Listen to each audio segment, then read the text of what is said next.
Boa noite, eu sou Acílio Simão, estou começando mais uma área live, nosso encontro semanal às quartas-feiras. Bem-vindos todos. Em Londres, 22 horas, em Brasília, 18 horas em ponto. Estamos começando o nosso horário britânico. Boa noite para todo mundo, todos bem-vindos. Hoje é dia especial, Dia das Crianças. Feliz Dia das Crianças para todo mundo. Por os que ainda conservam as crianças dentro de si, né? Antes de começar, eu queria falar do nosso entrevistado da semana que vem, que é esse moço aqui, o Acioli Félix, que é lá de Brasília, um super designer. Ele vai estar aqui com a gente na semana que vem, é meu próximo convidado. E os convidados de hoje são os ilustres decornautas, esses meninos que balançam as estruturas do metaverso, da decoração. Essa entrevista só está acontecendo porque a Luciana, do Luciana Conecta, intermediou essa história toda e eu tenho muito a agradecer a ela. Obrigado, Luciana, um beijo para você. Eu vou chamar os meninos agora porque eles estão lá em São Paulo, já estão esperando a gente. Vamos tentar ir de primeira. Olha, entrou de primeira. Boa noite, meninos. Bem-vindos. Boa noite, tudo bom? Tudo ótimo, melhor agora com vocês dois. Feliz dia das... Prazer falar com vocês. Prazer falar com vocês. Feliz Dia das Crianças para nós, né? Que conservamos as crianças. Eu sou uma eterna criança. Pode me dar parabéns hoje. Sou mais infantil. Parabéns. Parabéns, então. Obrigado, meninas, pela generosidade de estarem aqui, de aceitarem o convite. Foram super simpáticos desde o primeiro contato. Isso é muito bom. É muito bom. Obrigado, você também. É muito bom ter pessoas boas da nossa área, né, para falar sobre a nossa área. O meu intuito com esse trabalho é sempre mostrar o que está por detrás do design, né? Os designers que estão por detrás do design, né? E a ideia também é trazer quem movimenta esse mercado. Então a gente vai trazer para cá industriais, como já trouxe Rubens Simões da Riva, trouxemos jornalistas e estamos trazendo vocês, que são dois jornalistas importantíssimos nesse mercado, né? Primeiro, queria que... Obrigado pela intro. Aliás, a gente adora tudo que a Riva faz. Nós estamos aí em dias de desenhar uma coleção para a Riva. Embora não sejamos designers, a gente sempre se associa a bons designers que nos ajudam a materializar a nossa criatividade. Aliás, a gente não estudou para isso, né? A gente não sabe como fazer uma cadeira parar em pé. E a gente tem muito trabalho, esse lado técnico do trabalho, mas a gente tem colaborações criativas a fazer e é muito bacana quando uma empresa nos convida a desenvolver esse lado. É bem legal. Eu estava pensando sobre isso hoje, porque eu estava estudando a casa de vocês, né? A decoração toda e tudo. Foi feito por vocês a decoração? Todo o projeto é de vocês ou não? Não, na verdade não. Na verdade, a gente sempre... A gente nunca fez outra coisa da vida, né? Se não atuar neste mercado. Consequentemente, as relações que se firmam, elas estão muito atreladas a esse universo. Então, a gente tem muitos amigos arquitetos, designers, que sempre palpitaram na nossa vida e nas nossas casas, consequentemente. Nosso apartamento anterior já era meio que um pastiche disso tudo. Pastiche pode ser uma palavra pejorativa, né? Que sugere um melange que não faz muito sentido, mas fazia sentido pra gente. Porque tinha um toque de um arquiteto bacana aqui, um toque de outro arquiteto bacana acolá. Quando a gente veio para essa casa, 5 anos atrás, a gente convidou um grupo de arquitetos. Legal. Que eram próximos a nós, para cada qual fazer sua leitura dos decornautas em espaço físico, né? Então, eram arquitetos que já conviviam com a gente, que sabiam os nossos gostos, estilos, desejos, ansiedades, necessidades, a fluência da nossa casa, porque eu adoro receber, adoro cozinhar, as nossas defesas plásticas, porque a gente tem uma série de... a gente tem uma narrativa muito ferrenha em relação a alguns movimentos arquitetônicos, sustentabilidade, originalidade. E então esses arquitetos decodificaram o nosso lifestyle dentro desses espaços. Então cada cômodo é assinado por um grande arquiteto, Bacana. quase sempre é um grande amigo, e assim a gente tem o fio condutor que faz com que a casa não seja uma esquizofrenia ativa, é justamente a nossa personalidade, né? Nós interferimos pouco nos projetos, porque esses arquitetos que a gente convidou, nós já sabíamos que eles iam fazer algo sob medida para nós e do jeito Bacana. que ia. Eu daqui a pouco vou mostrar algumas imagens da casa e vou mostrar algumas peças. Eu pensei algumas peças que eu gosto muito e a gente vai comentar sobre elas e, enfim, tá bom? Então, Primeiro eu queria que vocês se apresentassem. Eu começo sempre as entrevistas aqui perguntando a formação técnica de cada profissional, né? Eu acho super importante. Todo mundo sabe que vocês são jornalistas, mas eu queria que vocês se apresentassem como jornalistas, né? Ah, pois Bom, é, eu estudei, começa.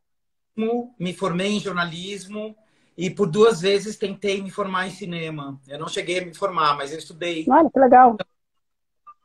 porque eu sempre gostei dessa narrativa da materialização da imagem. Sempre teve muito a ver comigo. E no curso de jornalismo, você estuda fotografia. E eu me apaixonei profundamente, fui fazer vários cursos de fotografia extracurriculares. E aí eu decidi que eu queria fazer cinema, que era a minha praia. Mas eu já tinha começado a trabalhar e desde sempre o trabalho me devorou. Então, por 3 vezes eu tentei me formar e não consegui. Mas é um assunto que eu estudo, que eu gosto, que eu consumo desde a minha primeira infância. Então, eu tenho uma formação acadêmica em jornalismo e um dia eu vou concluir essa outra, porque falta pouco, me entregar de fato e ter esse diploma de cineasta, né, para concluir um ciclo e também para me fortalecer em tudo aquilo que eu faço, porque eu adoro contar histórias não só por meio das palavras, como por meio das imagens. É um pouco disso que eu faço na revista. Bacana. Eu comecei também em jornalismo com o Alex, quando ele era editor da Casa Vogue, mas antes disso, eu tive uma formação artística em desenho, né? Eu cresci desenhando, Bacana. habilidade natural para desenho. Eu convivi com artes plásticas desde sempre. A minha mãe pintava, por exemplo, em porcelana, fazia tapete, arraiolo. Então, eu sempre tive contato muito próximo com artes, com criação. Eu não tenho esse ímpeto do Alex, né, de querer criar. Eu acabei caindo acidentalmente nessa área, mas me apaixonei. Eu tenho uma formação técnica em química, por incrível que pareça. Olha E que bacana. estudei letras e jornalismo, mas a minha formação técnica é em química. E a minha afinidade com palavras vem desde a minha infância, né? Eu era aquele aluno na sala que a professora lia a redação como exemplo para os outros coleguinhas. Isso me custava uma surra no intervalo, né? Porque eu sofria bullying. É, apanhava mesmo. Na minha época era assim, de sua redação, você não pode escrever tão bem. O Porque as pessoas textão, o iam escrever. textão começou analógico, né?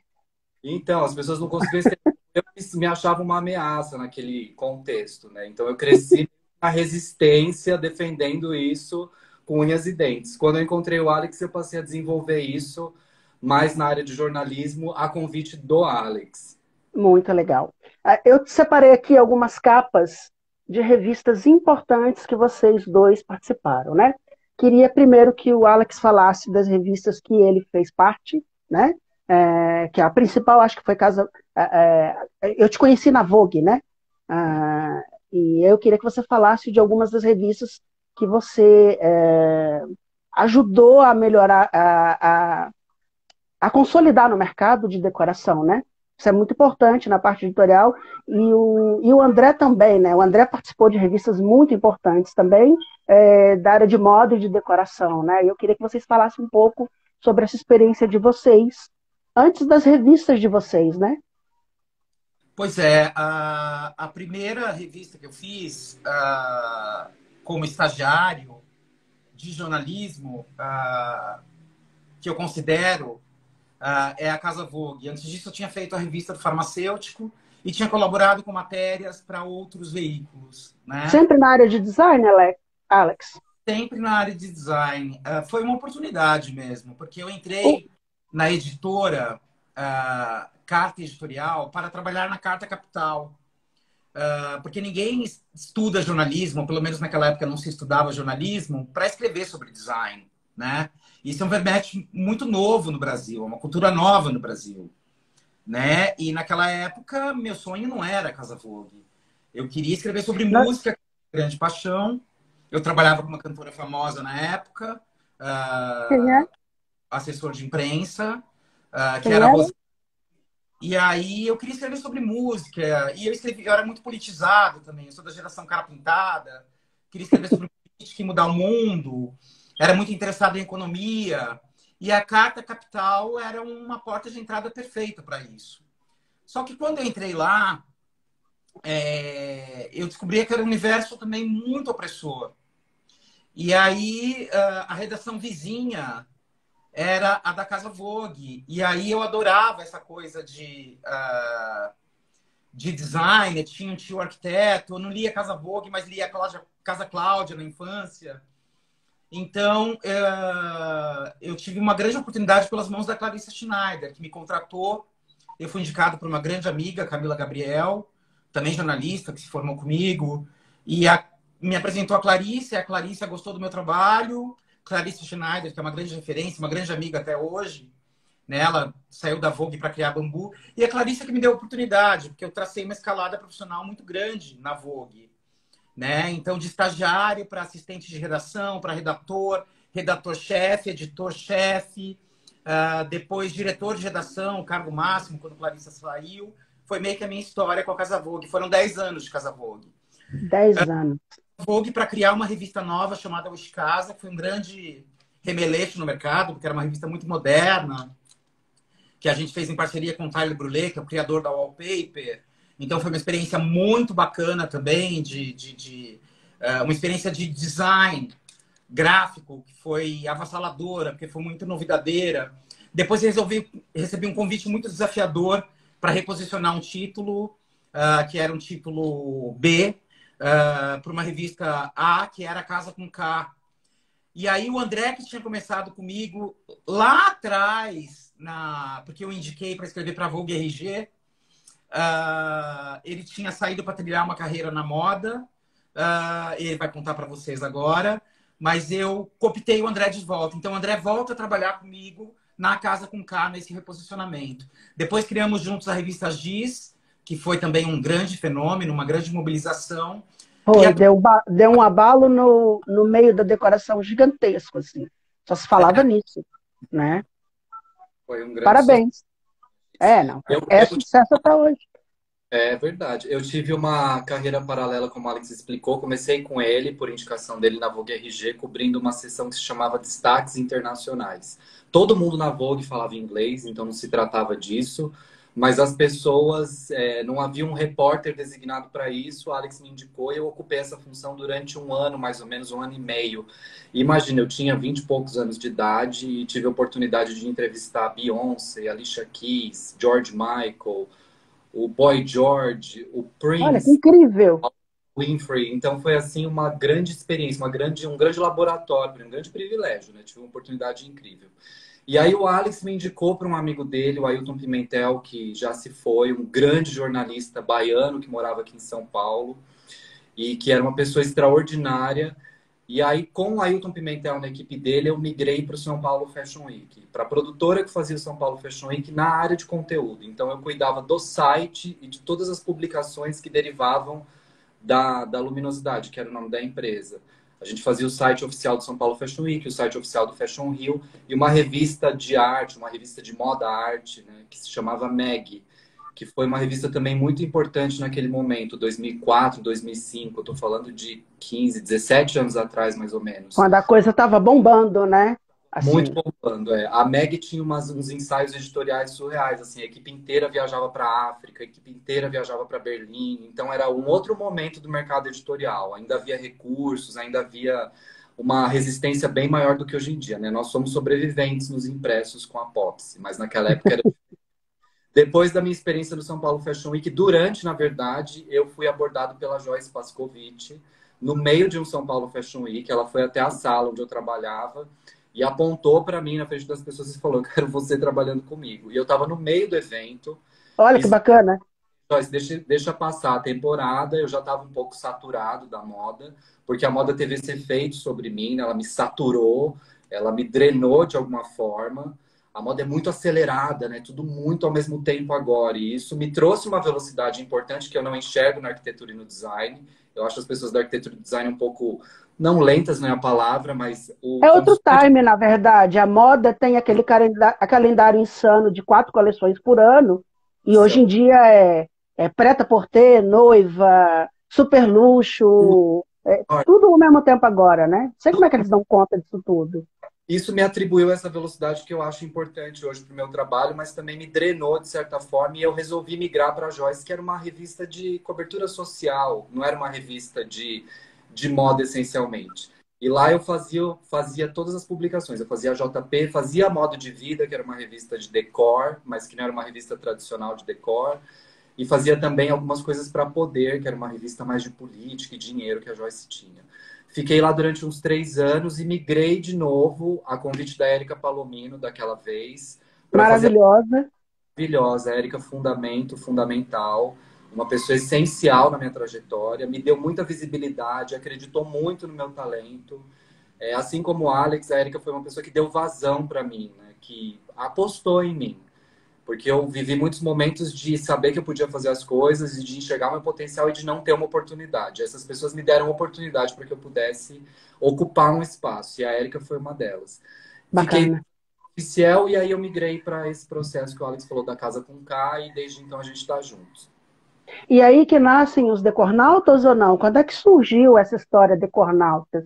Queria que vocês falassem. Eu vi um pouquinho da palestra ontem, e eu não vi essa parte, porque a pessoa cortou o vídeo, a transmissão, e eu fiquei lá tentando imaginar. Eu falei, vou perguntar para eles e quero que eles respondam para o meu público. Pois é. Antes de mais nada, obrigado pelo carinho e os elogios de quem está participando aqui com a gente. Um grupo pequeno, mas muito seleto. Fernando está aqui dizendo que está ansioso para receber a gente em Cuiabá amanhã. A gente também, Fernando. Vai ser um prazer estar com vocês. Né? Tá calor aí? Me conta. Decornautas. Na época que a gente começou, que eu comecei, só haviam duas blogueiras barra influencers nesse mercado. Uma era a Lucila Turqueto, na casa de Valentina, e a outra era a Cris Campos, na casa da Cris. Sim, Né? maravilhosas. E eu fui convidado para ser o blogueiro de design no IG. Eu tinha um blog chamado Alex em Casa. Então éramos nós três os únicos influenciadores da época. Eu estou falando de uma era da internet de escada, faz muito tempo mesmo. Isso paralelamente... O André falou isso na palestra, né? Exatamente, paralelamente ao meu trabalho na Casa Vogue.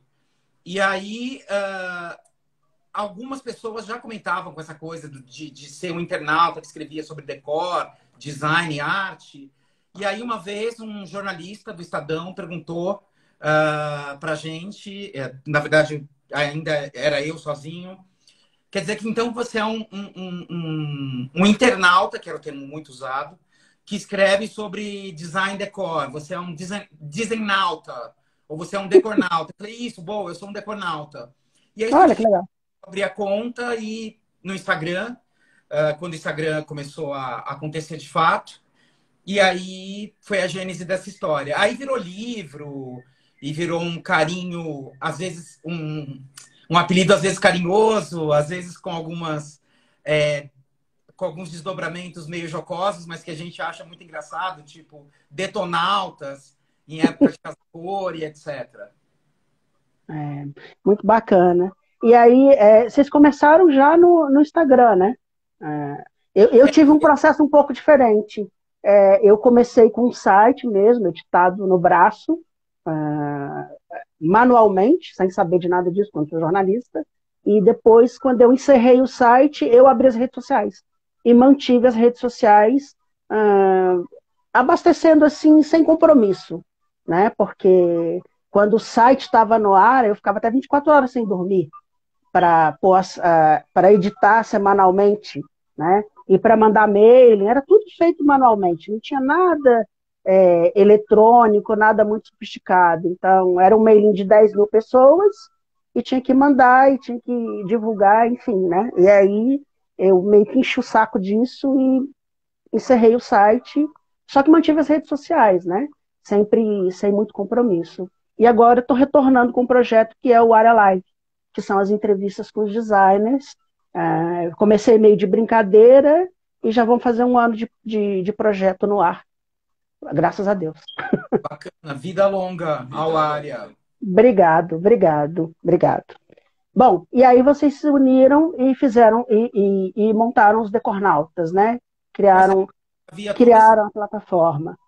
Já vi esse know-how dos impressos e dos sites. André também com muita experiência já cibernética, porque André foi um dos precursores. Ele criou Eu criei o site do São Paulo Fashion Week, não só editorialmente, toda a estrutura mesmo do site. O FFW, né? Foi você que criou. Antes do FFW, a gente teve o FW Broadcast, que era um site anterior, e aí o projeto do FFW ele nasceu da minha cabeça mesmo. Eu Li muito.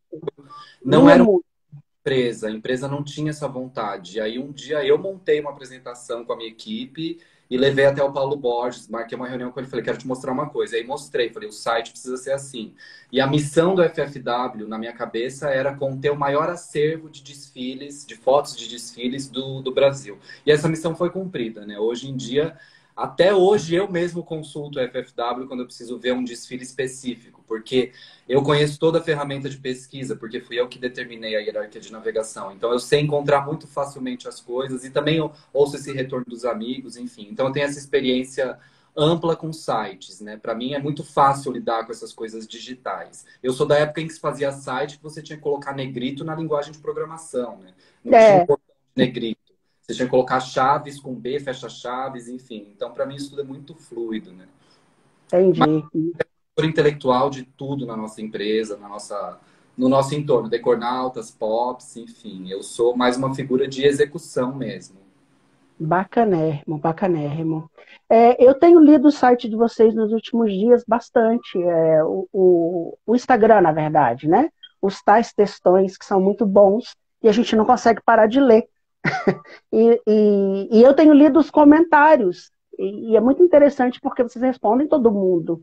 Eu achei super bacana isso, né? Dar retorno para todo mundo, nem que seja um emoji, mas está lá a resposta. Porque é um problema da internet, né? As pessoas criam uma ferramenta e não utilizam de forma correta, né? Eu vejo dessa forma, né? E eu sou do time de vocês nessa questão de crítica, né? De crítica a esse mercado que a gente está, de certa forma, né? E eu achei muito bacana as críticas que vocês têm feito e a discussão é muito boa, assim, né? Porque as pessoas não falam dessas coisas. Não. Elas veem só o glamour, elas veem só o ambiente pronto e fotografado, mas não sabem o que está ali por trás, né? Por exemplo, das agruras que é montar uma mostra de decoração. Com aquele monte de profissional, aquele monte de ego junto, né? Isso é complicado. E é bacana ter alguém que fale sobre isso e mostre esse outro lado. Como vocês disseram num dos vídeos, não é? Não é para meter o pau nas pessoas. É a opinião de vocês sobre determinado assunto, né? Mas com propriedade, porque vocês entendem muito desse mercado, né? Pois então, esse entendimento, Acílio, ele não nos credenciaria para falar sobre um projeto se a gente não fizesse essas críticas com muita responsabilidade. Então, é um trabalho que a gente já faz há muito tempo, há 7 anos, porque nós sempre fomos muito críticos na vida, né? Então, o jornalista, ele é crítico por natureza, mas o jornalismo de arquitetura e design no Brasil, ele foi condicionado por uma questão da ferramenta, da mídia impressa, de não haver espaço, ele foi condicionado a adular, né? Com isso, os arquitetos... Para paparicar os caras, né? Eles querem o status de artista, porque é uma profissão muito vaidosa, e a gente fala isso com muito respeito, porque todos nós temos nossas vaidades. Alguns Todo mais, mundo tem. Menos, mas todos nós temos as nossas vaidades. Mas a gente acredita que a crítica, que o jornalismo, ele colaborou com muitas áreas de expressão cultural. Foi a crítica que salvou o cinema nacional, por exemplo. Não fosse a crítica, talvez nós estivéssemos ainda na chanchada, né? Justo. não fosse a crítica, a gente não teria tido essa evolução musical, né? Que a gente migrou dessa música escapista da era do rádio para a música como movimento político, os movimentos da pós-Jovem Guarda, por exemplo, que também era muito escapista e muito americanizada. Aí veio essa coisa da Tropicália, muito forte, nos projetou por mundo. A gastronomia também não tinha identidade, a moda não tinha identidade. Não fosse a crítica, a gente não teria esse crescimento cultural. E na arquitetura, sem nenhuma pretensão, a gente começou a fazer esse trabalho porque realmente a gente não encontrava crítica sobre aquilo, né? E não é sobre um gosto pessoal, né? Então é sim a nossa opinião, mas é uma opinião validada em valores, em princípios, em estudos e pesquisas. Nunca vai ser sobre, o Alex não gosta de amarelo e ele vai criticar um ambiente amarelo. Ou o Alex não gosta de poltrona circular e ele vai criticar a poltrona circular. Não é sobre isso. É sempre sobre sustentabilidade, sobre cópia, que a gente tem pânico, né? A gente vive nessa era da digitalização, onde todo mundo acha que tudo nasce pronto no Pinterest e no Instagram, né? As pessoas não se preocupam mais com a autoria. A fragilidade da lei de patentes no Brasil é vexatória, né? Se você muda um parafuso numa poltrona, você pode falar que aquela poltrona é uma criação sua, né? Então, é sobre esses caminhos. E também sobre a responsabilidade social, além da responsabilidade ambiental do arquiteto, que é uma das indústrias mais poluentes do planeta, né?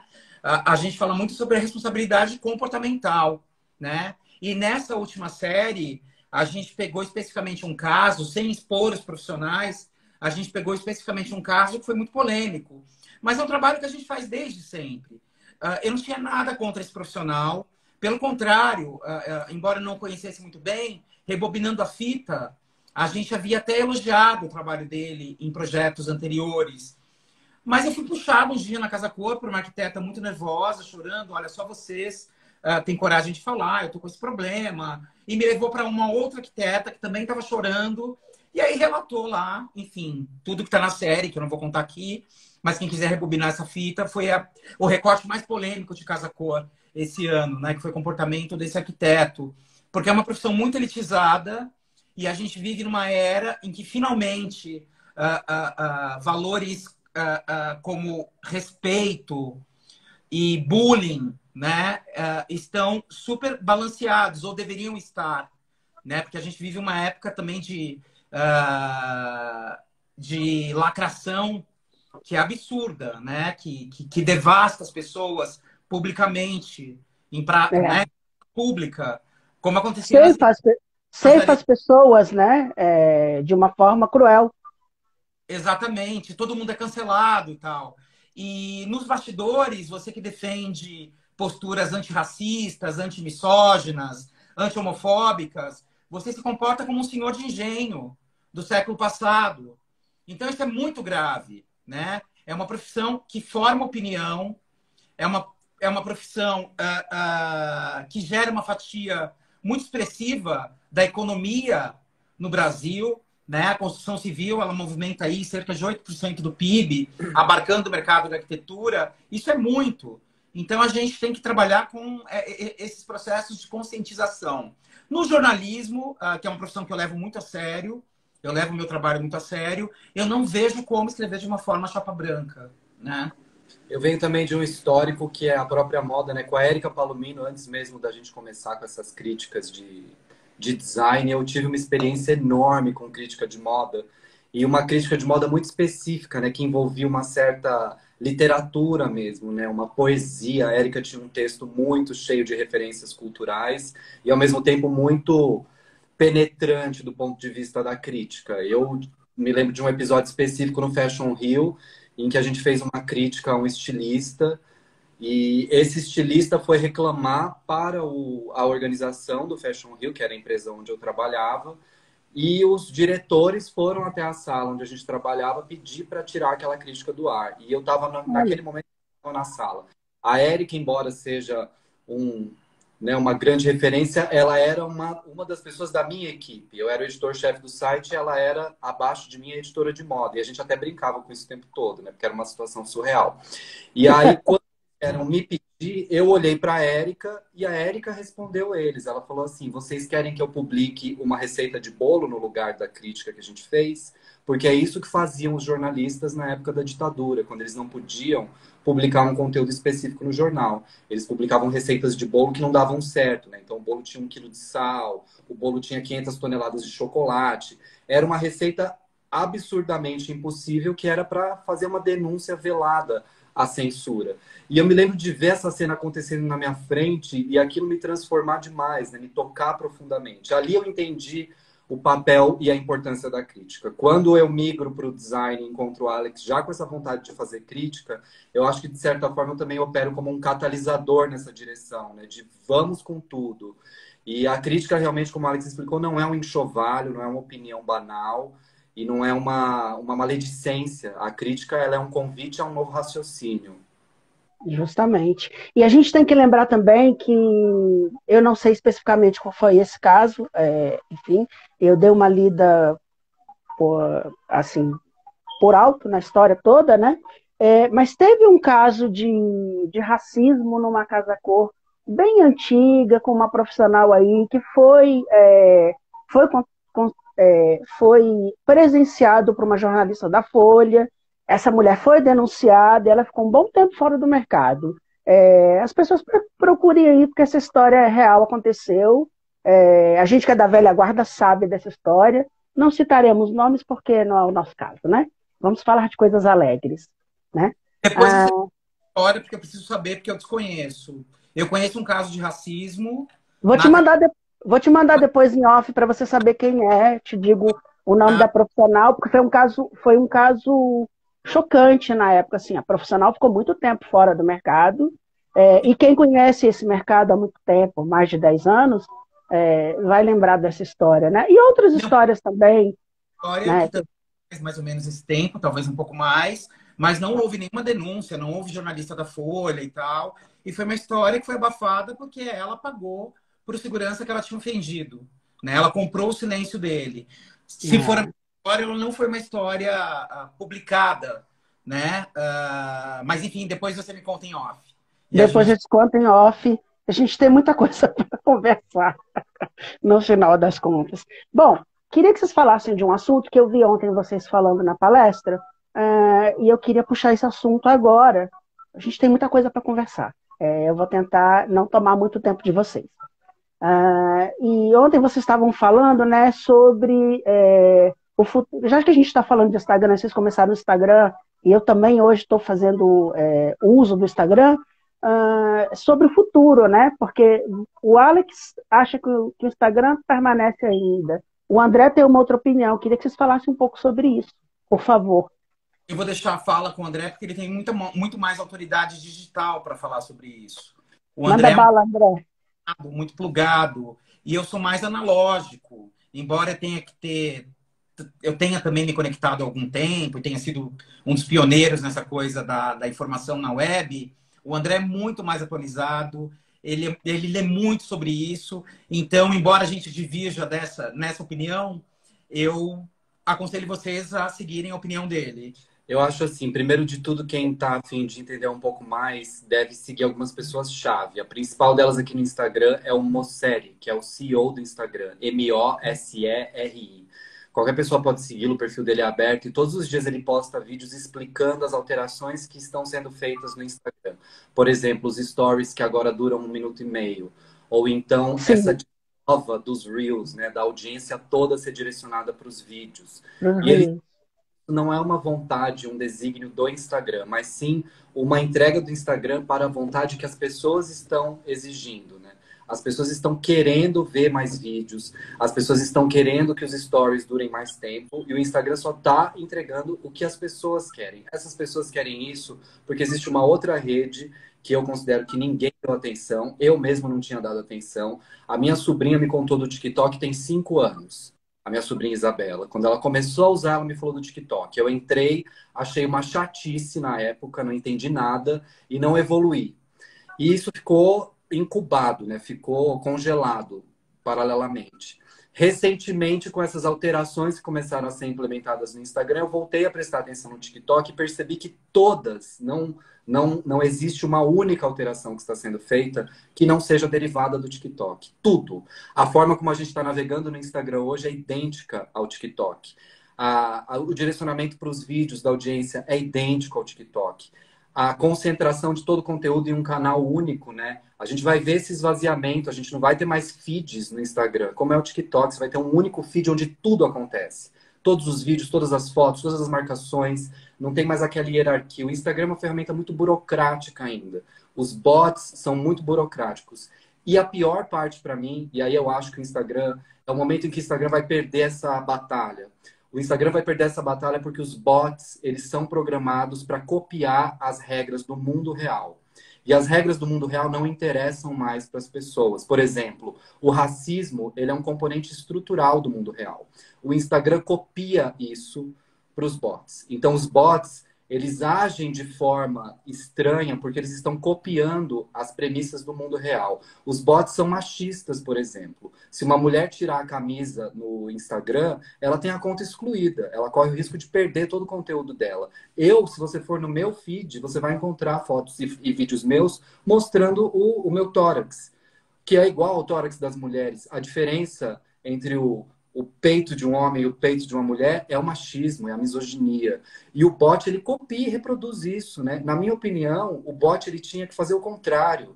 Ele tinha que tentar mudar essas regras do mundo real, que é o que o TikTok faz. Você entra no TikTok, é quase uma terra sem lei. Você tem uma impressão de que é uma terra sem lei. Você vê de tudo lá, de tudo.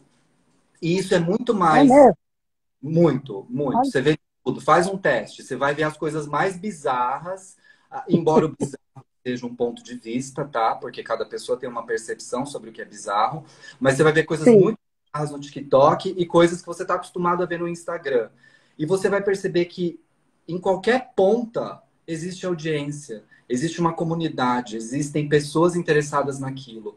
Porque o TikTok, ele garante a entrega de 100% do seu conteúdo para 100% da audiência. Isso é uma programação, é uma linguagem de programação. Os bots não entregam o seu conteúdo para todo mundo. Eles entregam para mais ou menos 2% da sua audiência. Então, se você tem lá 10 mil seguidores, você tem garantido que ele vai entregar para 100, 200 Olha, seguidores. Isso é um absurdo, porque se eu tenho 9 mil pessoas me seguindo, eu acredito que essas 9 mil pessoas estão interessadas no que eu tenho para falar, senão elas não me seguiriam. justamente, Então, por que justamente. o Instagram não entrega para ela o meu conteúdo? Por que o Instagram está escolhendo quem vai ver o que eu posto?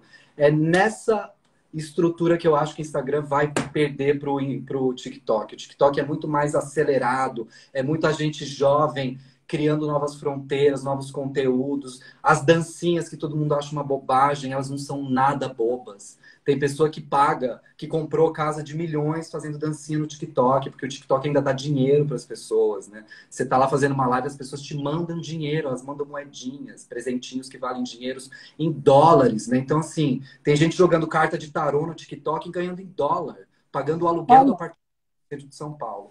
E no Instagram isso não vai acontecer, porque o Instagram é uma ferramenta engessada. Então, na minha opinião, o Instagram vai se adaptar para ficar próximo ao TikTok, mas o TikTok vai se sobressair inevitavelmente, na minha opinião. Alex discorda.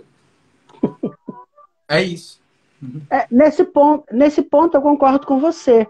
E eu tenho reparado que de uns tempos para cá, o Instagram está muito mais lento na hora que você posta qualquer coisa. A impressão que você tem é que aquilo ali está sendo investigado de todas as formas possíveis para ter algum bloqueio.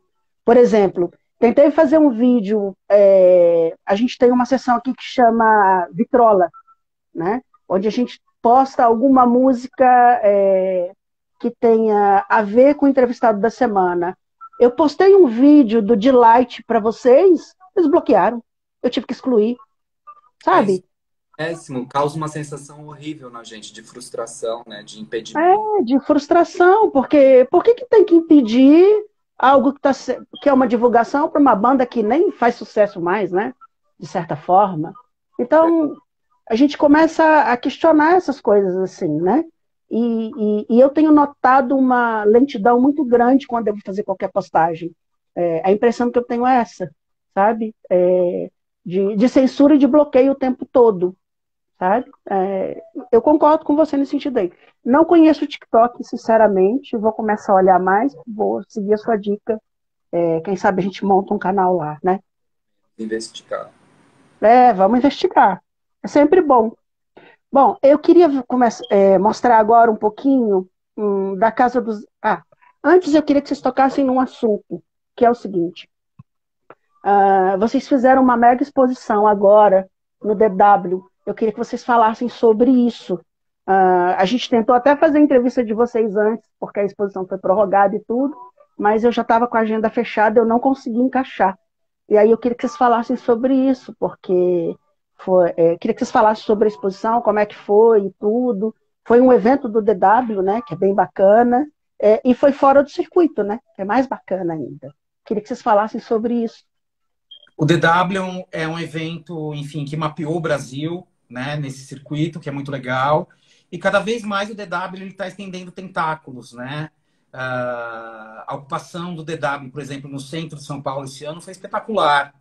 Simplesmente espetacular, né? Porque você também vai transbordando desses nichos, né? Saindo da Gabriel Monteiro da Silva para abarcar outros logradouros numa proposta democrática, porque o design é sobre isso, né? É sobre acesso, é sobre democratização. Isso não foi a gente que inventou. Isso que inventou foi a Lina Bobardi, lá atrás, ela já falava sobre isso, nos anos 50, né? Com esse discurso de acessibilidade do design. E um dos distritos, que é a Zona Norte, tem o Shopping Lar Center, que é o shopping pioneiro de decor no Brasil. Então, foi que pavimentou a estrada para os outros. E nós recebemos esse convite bem desafiador, porque embora a gente tenha alguma experiência com exposições, nós já assinamos algumas, até porque eu dirigi o Memorial da América Latina, e nós fizemos exposições também de design dentro da DW em anos anteriores. Esse ano a gente foi convidado para fazer a maior exposição da história dos 11 anos da DW. Eram 5.000 metros quadrados, ou seja, era uma exposição monumental. E nós fizemos essa exposição chamada No Diafragma da Arquitetura, que é uma metáfora entre o diafragma da lente, que é o dosador da câmera, o dosador de luz da câmera, e o diafragma, que é o músculo entre a caixa torácica e a caixa abdominal, que é responsável pela dosagem da respiração. Então, a gente reuniu os maiores fotógrafos do país no segmento de arquitetura, decoração e design, e levou essa exposição em fotografias superdimensionadas ou em coletivos que fizeram projeções, trabalhando um pouco com a estética do metaverso também, do NFT, que é uma discussão muito contemporânea. Enfim, foi uma audiência absurda, foi um projeto bastante elogiado e muito gratificante de fazer. Muito bacana. Eu vou mostrar um pouquinho agora da casa, e eu vou mostrar alguns dos objetos que eu selecionei. Deixa eu só achar a pasta aqui. Eu sou um ser humano que tem organização digital. Pois. Primeira peça que eu queria destacar na casa de vocês é essa poltrona. Está aqui no cantinho.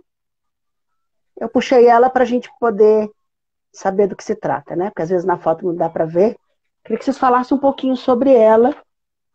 Pois é, essa peça é uma das peças que eu costumo dizer que foram projetadas para ser modernas para sempre, né? É a poltrona FDC1 do Flávio de Carvalho, 1950, né? Não, ela é bem anterior a 1950. É anterior?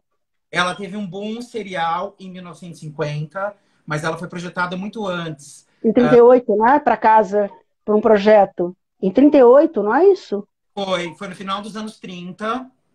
Eu não sei se necessariamente em 38, mas foi no final dos anos 30. Em 1950, ela já era um clássico produzido em série, né? Mas Flávio Carvalho, ele foi uma figura muito subversiva, né? O André chegou aqui, ó, de 1939, também final dos anos 30 mesmo. E ele era um cara tão subversivo que ele usava saia, né? E desfilava pela Avenida Paulista de saia.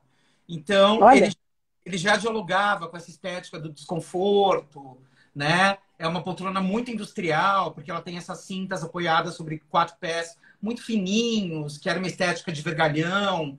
Enfim, uma peça moderna até hoje. É um dos nossos xodós aqui de casa. Olha, bacana, bacanérrimo. Bom, eu puxei outra poltrona que é uma das minhas preferidas também, é a Red in Blue, maravilhosa. Maravilhosa mesmo. A Red and Blue do Gerrit Rietveld, ela é uma Isso. interessante porque a patente dela já expirou, né? Existem leis de patente internacionais que têm uma duração de determinado tempo. Eu Acho que não... são 50 anos, né, de duração da patente, é uma coisa assim, ou menos. Exatamente, a patente dela já caiu em domínio público. Houve inclusive uma semana do design em Milão em que um coletivo de jovens no Fuori Salone ensinavam como você montar a sua própria Red and Blue. Então eles tinham um tutorial e todo o material disponível à madeira para que você montasse na sua casa aquilo. Porque é possível você fazer isso sem infringir direitos autorais, porque a patente não existe mais, ela já caiu em domínio público. E além disso, ela é uma peça que é a tradução, né, daquele movimento da Bauhaus em cruzamento. Vestiu, é, Exatamente, que o eram essas concre... de cores, geometrias mondrianescas, né? O é, Gehry, concretismo alemão. ele era, exatamente, ele era colega de, estudava junto, né, com Mondrian, então eles tinham ali uma proximidade mesmo e os trabalhos se cruzavam, inclusive esteticamente. Essa poltrona é muito especial, ela está na entrada de casa. Ela tem E mais de você, 100 anos, ela foi projetada em 1917. e você sabe que o original dela era cinza e preto. É, ela foi pintada de azul e vermelho em 1918, em Sim. homenagem ao Mondrian. Eu estava lendo isso hoje, é uma coisa que eu não sabia sobre ela. Parabéns. Excelente escolha. Aliás, as escolhas de vocês são todas excelentes. Eu queria que vocês falassem sobre essas duas poltronas aqui, que é a Meba, né? Isso. Que é importantíssima. Poltronas são do Werner Panton para Vitra, né? Também são poltronas moderníssimas, né? Projetadas numa época em que o homem tinha acabado de chegar da Lua, né? E a gente olhava muito para essas coisas, para essa ideia de futuro, né? Essa estética do cinema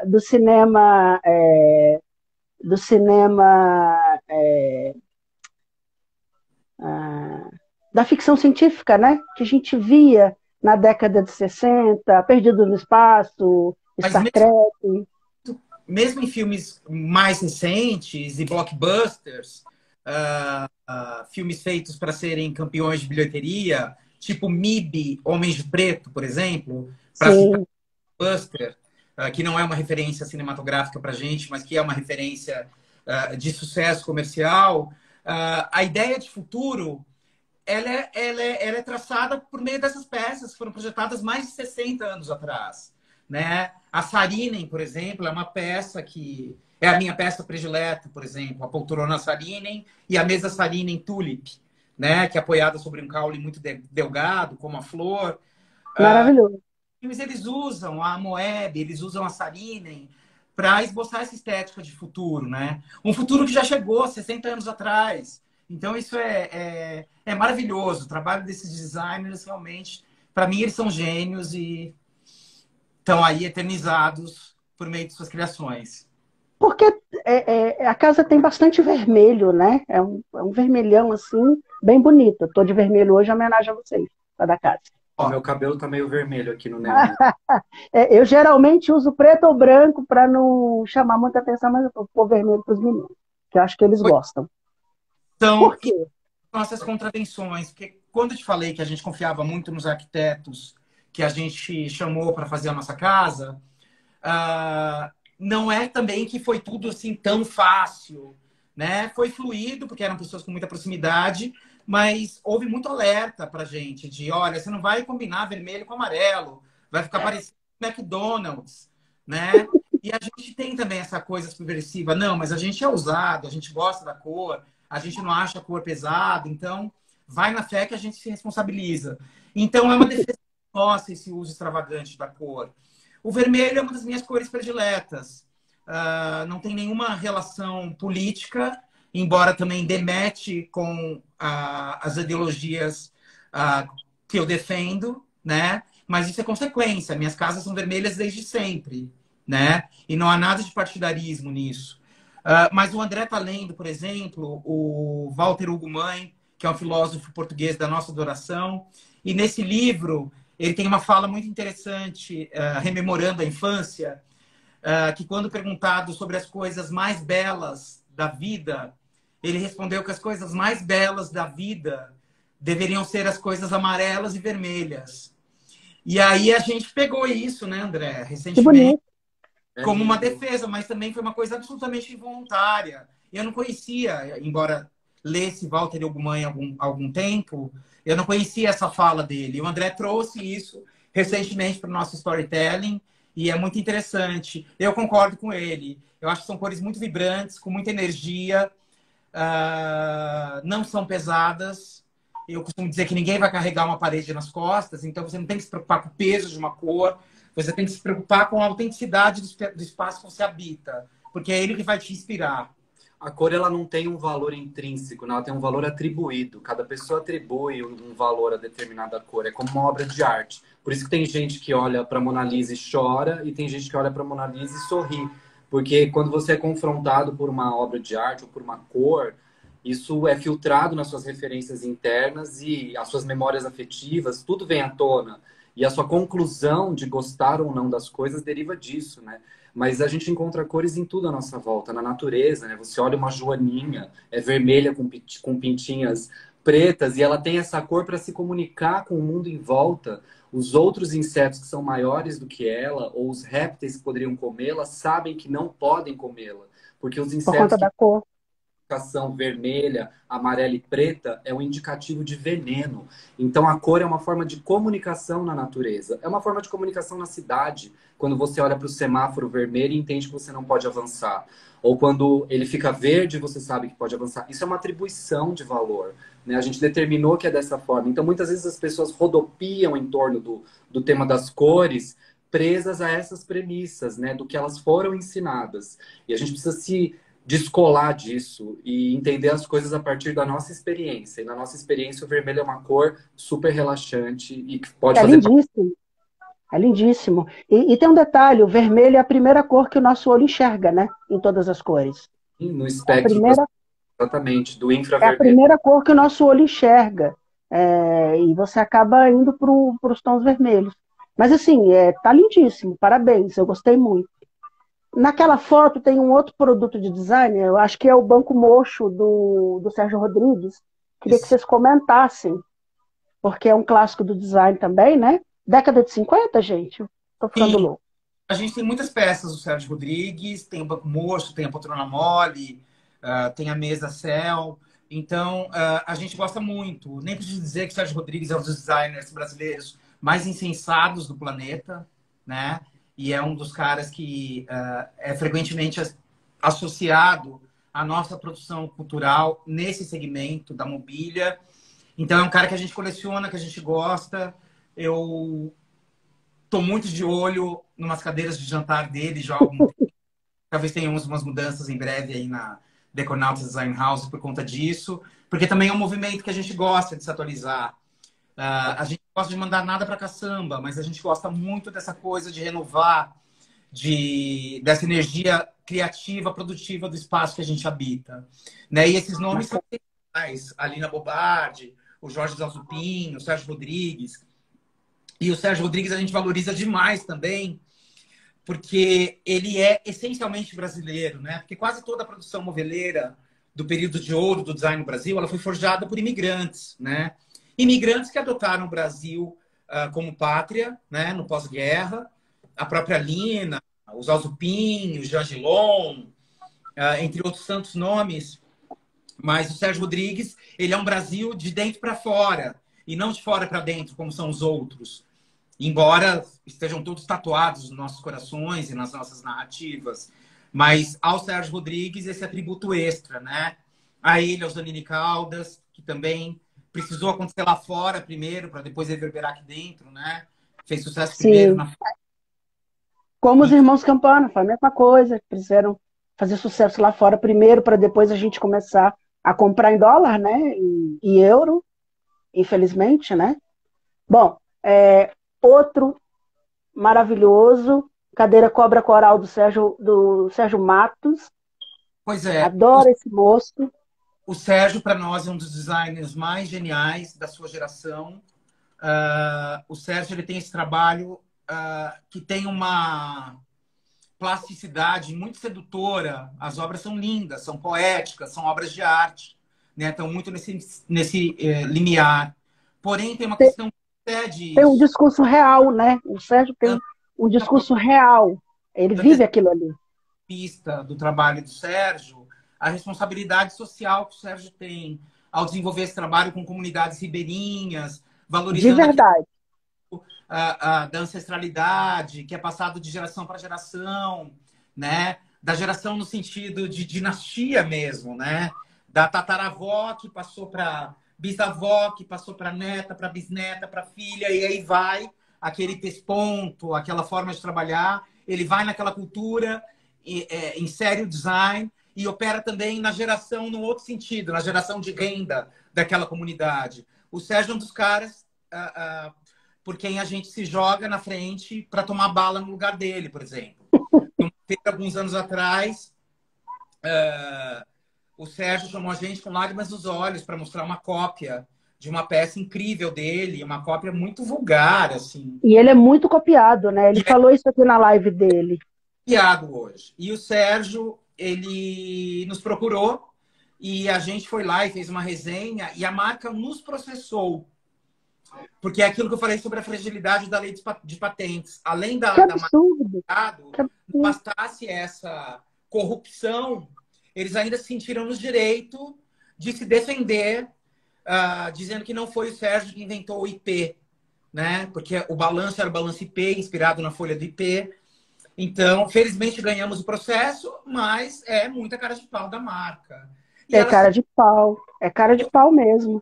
Foi o fato deles terem ligado para o próprio Sérgio e falado para ele, olha, vamos arrefecer essa história? Você passa a assinar essa peça para gente. Não, eu não posso assinar essa peça para vocês. Ela é produzida, ela é um arremedo, ela é produzida com alumínio vagabundo. Não é essa corda que eu uso corda náutica, enfim. Isso é totalmente irresponsável que vocês estão me propondo. Então, mas isso fala muito sobre o Brasil. Se fosse aí em Londres, certamente isso não aconteceria. Olha, mas eu vi na minha época, quando eu comecei na carreira, eu trabalhei em loja, eu sou designer de interiores, na verdade, né? E um dia eu fazia showroom, eu era responsável por montar showroom. E um dia chegaram dois senhores na loja, viram um sofá de couro que a gente tinha, o nome do sofá era Bison, era um negócio medonho. E aí ele falou, quantos desses você tem? Eu falei, olha, eu tenho 5 no estoque. Aí um dos senhores se apresentou e falou, olha, eu sou oficial de justiça, essa marca está sendo processada por uma marca italiana e eu quero o endereço do seu depósito que nós vamos recolher todos. Eu nunca tinha visto isso na minha vida. Eles fizeram isso no Brasil inteiro. Uma marca brasileira copiou um sofá italiano, os caras processaram e ganharam. E recolheram no Brasil inteiro. Todas as lojistas tiveram que devolver. Entendeu? Então, estou falando isso de mais de 15 anos atrás, né? E tem um caso também famoso de uma designer brasileira que teve uma jarra copiada. Se teve ou não.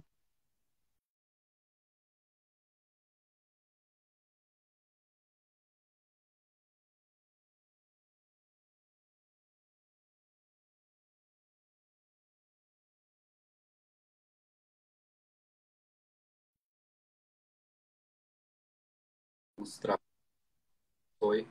A Sírio, você agora voltou. Eu estava falando sobre um caso antigo de uma italiana que copiou uma jarra de uma brasileira, para você ter uma ideia, né? Esse processo eu não sei como é que está e se teve processo ou não, mas é uma designer bem famosa brasileira, ela teve uma peça copiada por uma designer italiana. Comprovado, assim, né? Depois conto para vocês quem é, para vocês saberem. Vamos continuar aqui no passeio pela casa de vocês? Você nos deve com fofoca. A gente tem que tricotar um dia em off. Eu queria que vocês falassem dessa poltrona aqui que está no cantinho, que é essa maravilhosa aqui. E eu separei essa poltrona, essa cadeira, porque eu gosto muito de mobiliário de papelão. E ela é toda de papelão, né? E eu acho ela A um cadeira, espetáculo. ela se chama Wiggle, né? Ela tem essa estrutura. O mais interessante dela é como as dobras do papelão é que criam a tensão que é necessária no sentar, né? Então, toda a estrutura da cadeira deriva dessas curvas, assim. Ela fica em pé e você consegue sentar nela porque ela tem essas curvas. O Frank Gehry que desenhou essa peça e ela é uma peça internacionalmente premiada. Ela é um case de design. Ela é feita de papel, né? De papelão e não Sim, parece de papelão. Apesar de ser muito leve, ela é muito rígida e muito consistente também. É uma peça de uso mesmo. O único maravilhosa. dela é pra gente que adora bicho, né? Ela tá toda ruidinha numa das Ah, partes, porque nós tínhamos uma coelha e ela roeu parte do papelão. e também não é bom ela com bebida na mão e nem com roupa molhada, que enfim, né, o papelão acaba virando um papel machê. É uma peça escultórica, né? Não uma peça tanto para uso, né? O que vocês acham a respeito disso, dessa briga eterna, né? Entre o design é feito para usar, o design arte, essa confusão toda que a gente está presenciando agora, né? E A gente está vendo. Inclusive, eu separei uma imagem aqui para mostrar para vocês daqui a pouco, para falar sobre isso, né? São os estilistas virando designers de designer de produto, as marcas de moda migrando para o segmento casa com força. Ele sabe, está montando uma mega loja aqui com um super arquiteto italiano em Londres, parece que é uma loja de 4 andares, só de mobiliário, vai ser um negócio bem, bem grande, né? E aí eu queria que vocês falassem um pouco sobre isso, né? Design feito para usar, design arte. Qual que é a opinião de vocês sobre isso? olha, eu naturalmente gosto de formas um pouco mais extravagantes, um pouco mais pensadas, né? Porque eu acho que é o que separa. Eu acho que forma e função tem que ter emoção no meio. E eu discordo um pouco de você. A Wiggle eu não acho que seja uma peça mais estética do que usável. Ela é uma peça que as pessoas vêm em casa, elas se sentam e tal. Claro que ela tem algumas limitações de uso, como o André citou. Ninguém. Tem que ter Não, cuidados, né? Tem que ter é, mais cuidados do que você teria com uma poltrona normal. mas todas as peças que a gente tem aqui, elas são usáveis. Eu não tenho uma única poltrona aqui que não seja possível sentar. Então também a gente tem esse cuidado na escolha, né? Agora eu acho que o design é uma arte. Então, consequentemente, a proximidade do traço como forma de expressão muito nos interessa como discurso. Então, a gente não vê problema nenhum nisso, ao contrário. Eu acho que todas as peças, inclusive algumas peças muito elementares, que passam por esse olhar artístico, por essa expressividade artística, elas conseguiram o seu lugar ao sol de destaque no grande panteão aí das peças do desenho industrial, justamente por esses diferenciais construtivos mesmo, por esse desafio, né, por trazer um pensamento novo, né? Porque se você pensar no design clássico, todas as formas já foram inventadas e reinventadas à exaustão. Pensa no arquétipo clássico de uma cadeira de 4 patas, né, que consiste no espaldar e no assento apoiado ali sobre 4 pés. Isso já foi criado e recriado muitas vezes. Então, acho que quem chega tem muitas vezes a missão de reinventar a roda, né? E aquilo já foi visto, ninguém vai conseguir reinventar a roda. Então, Quase assim, impossível. eu acho que ele é indissociável da criação, né? E é possível você fazer isso sem descartar a ergonomia. Porque eu acho que na casa você tem que valorizar isso. Quando eu falo que todas as peças são utilizáveis aqui em casa, claro que a gente tem a mais confortável e a menos confortável, né? E a gente vai passar mais horas na mais confortável. Todo mundo quer Lógico. um para se jogar. Mas esse sofazão não precisa ser um modelo croissant, né? Daquele que se popularizou no varejo popular do Brasil, né? Em Marabras, em Casas Bahia, né? Com aquelas formas ultrapassadas, né? Então, eu acho que é possível você equalizar a arte e o design sem descaracterizar sua função. Só para complementar o Alex, o Stephen Hawking, o astrofísico que já morreu, ele costumava dizer que a simplicidade é uma questão de gosto. E eu acho também que quanto mais uma peça de design traz esse caráter artístico, mais você se conecta ao objeto em outras instâncias, né, de conexão. Quando você tem uma peça que eu chamo de combate, uma cadeira que você vai querer usar no seu dia a dia, você nem presta atenção nela muitas vezes, né? Você joga ela no canto, arrasta, puxa, senta de qualquer jeito. E isso desvincula você do objeto, né? Ele se torna algo, somente um suporte na sua vida. Essas peças artísticas, elas demandam a sua atenção, elas demandam o seu afeto. E elas contêm nelas depositadas memórias e momentos e tudo mais. Então, quanto mais artístico algo é para mim, mais eu me conecto. E eu acredito que deva ser assim com as pessoas também, né? É. Bom, eu queria agora mostrar a última peça da casa de vocês, e eu falei do vermelho porque esse designer, a cor preferida dele é vermelho, e tudo dele tem um detalhe vermelho, que é Ingo Mauren e o Lustre Campari, que para mim é o maior light design do mundo, é ele. Ele não é light designer, ele é um artista, né? As peças dele ultrapassam esses limites totais, né? E aí eu citei a história do vermelho por conta disso. E é o meu light designer preferido hoje, é ele. Sempre foi, né? É o nosso, é o grande papa da iluminação no mundo, né? Ele tem esse gesto cênico na criação. Ele é representado no Brasil por uma amiga muito próxima a nós, A que é Aristela, maravilhosa, da FAS. pela Faz Iluminação, uma grande parceira. Então, a gente tem muitas peças de Ingo Maurer aqui em casa, viabilizadas pela Aristela, que é essa amiga muito querida. Essa tá na nossa frente, eu vou até virar para você ver. Maravilhosa, maravilhosa. Eu sou apaixonado, essa peça especial, eu sou apaixonado por ela. Eu conheço a Aristela há muitos anos, gosto muito dela. Tentei trazer ela para dar entrevista aqui, mas ela não se sente muito bem falando publicamente, enfim. Mas é uma amiga de muitos anos, então eu perdoei. Amo a Aristela, Martina. Mas o André estava da luminária. São 10 garrafinhas originais de Campari Soda, né? Com Campari Soda de fato dentro. E a luz fica no meio e vaza por entre esse líquido. E o mais fofo que eu acho é que o ajuste de altura é a tampinha da garrafa. Então você tem uma tampinha de Campari que quando você mexe para cima e para baixo, a luminária sobe e desce. É uma peça de caráter artístico que gera essa conexão que eu falei sobre a cadeira também, né? Não é só uma luz que acende. É uma luz que gera histórias. As pessoas criam conversas em torno dela, né? Então, maravilhoso. Puxa assunto. Às vezes não tem nada para falar na cozinha e alguém fala da luminária.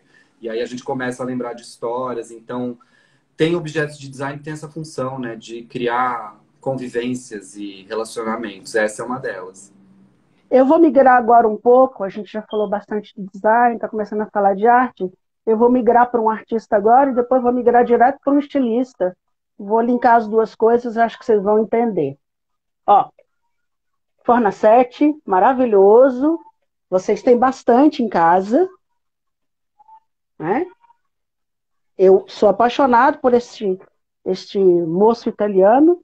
E eu queria que vocês falassem um pouquinho sobre o motivo do Fornasete estar com vocês, né? Porque se é afetivo, qual que é a ligação de vocês com o Fornasete, para depois entrar na vibe da moda.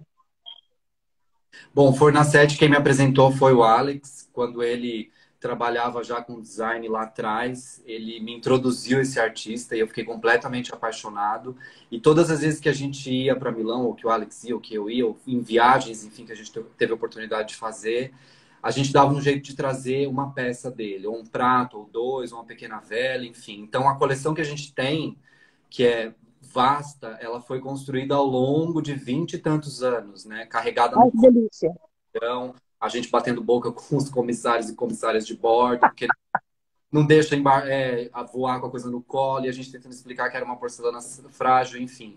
E o Fornasete, ele tem exatamente também esse componente, né, de misturar artes plásticas com um objeto de design, né, que é para uso cotidiano e dito decorativo, né?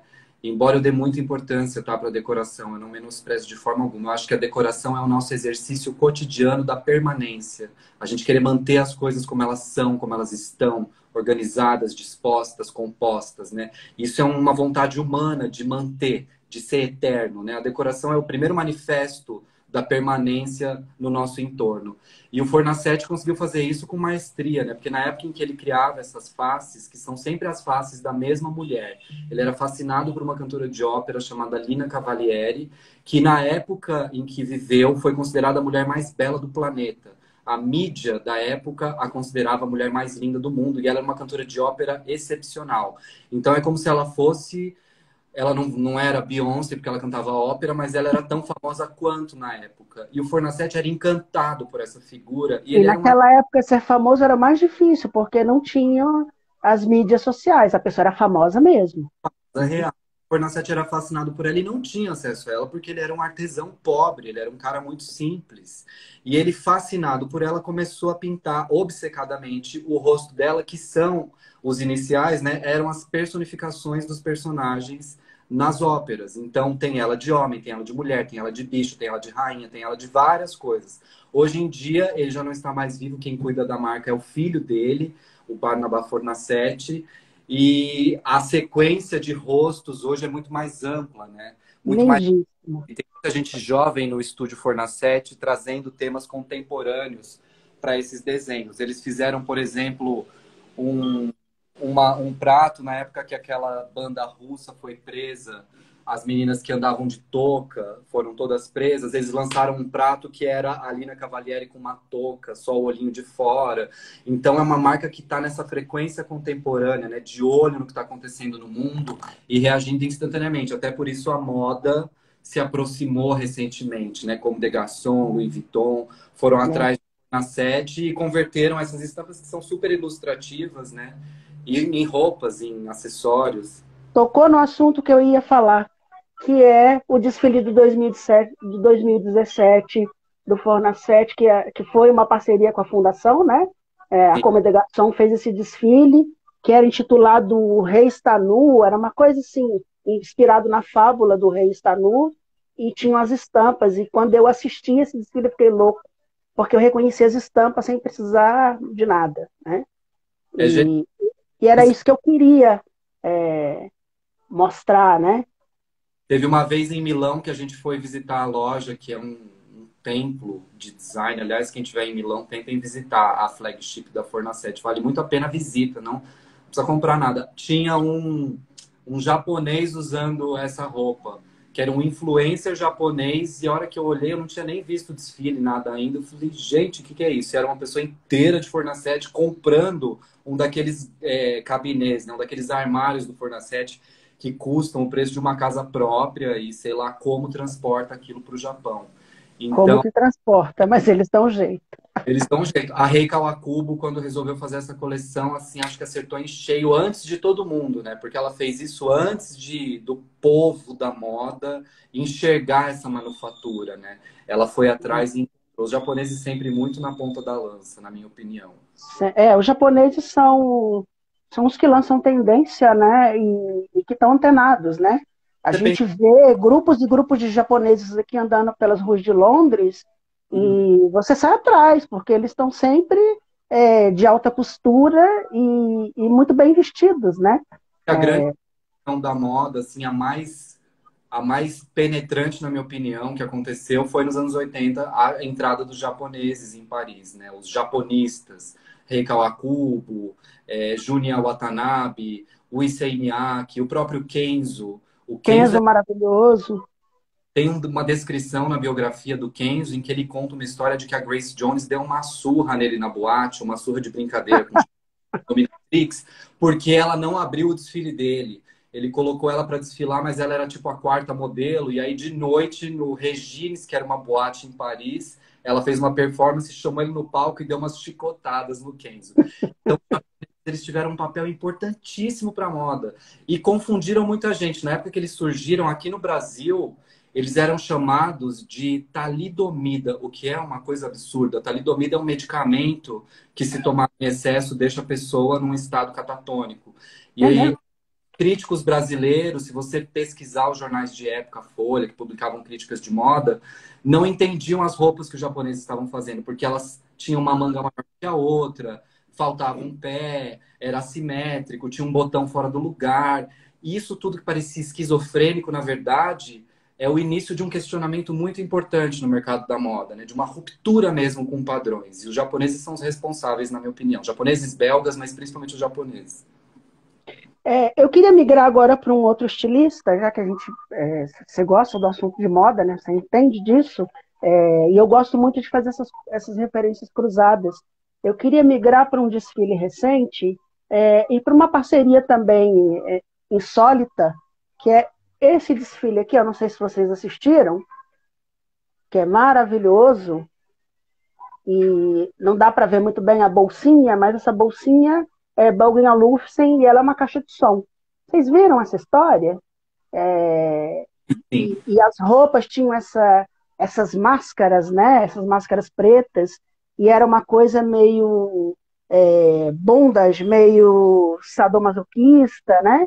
E todo o desfile foi sonorizado com esta bolsinha. As bolsinhas que estavam na mão dos modelos que estavam sonorizando o desfile, que foi genial, né? Moda design, né? As pessoas não entendem, a maioria das pessoas não pensa na moda como design, mas moda é essencialmente design. E essa união desses segmentos, ela faz todo sentido, né? Porque a moda, na minha opinião, ela ocupa uma pole position, né? Ela tá antes, por exemplo, do design da arquitetura, mas ela ainda está atrás da arte, né? A moda olha muito para as artes plásticas, escolhe muita referência nas artes plásticas, deposita essas referências nas passarelas, e aí vem o design e a arquitetura atrás, catando cavaco.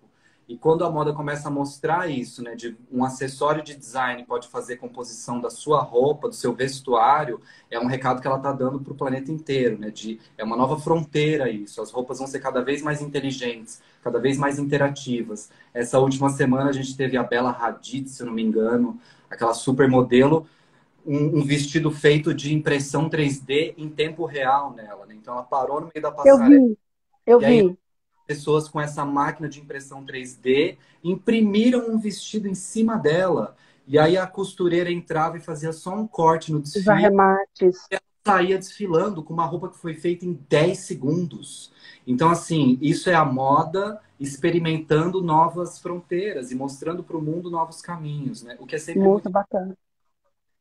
Eu queria migrar agora para um outro estilista. Eu vou mostrar dois artistas que trabalham muito com essa estilista, que hoje é a minha estilista preferida, que é a Iris Van Herpen, que eu acho que é o maior nome hoje em dia, na minha opinião. E aí eu descobri uns... E a Iris, todos os desfiles dela, ela faz isso que o André está falando. Ela traz um artista, ela traz a impressão nas roupas dela de um artista, e você vai descobrindo isso aos poucos, né? Você sempre descobre alguma coisa nova com a Iris, ou um designer diferente de sapatos, enfim. Eu acho ela muito antenada. E o último desfile dela, eu descobri esse artista novo, e o último desfile dela, ela falava sobre metamorfose, sobre metaverso. E as roupas todas eram com tecnologias novas, sustentáveis.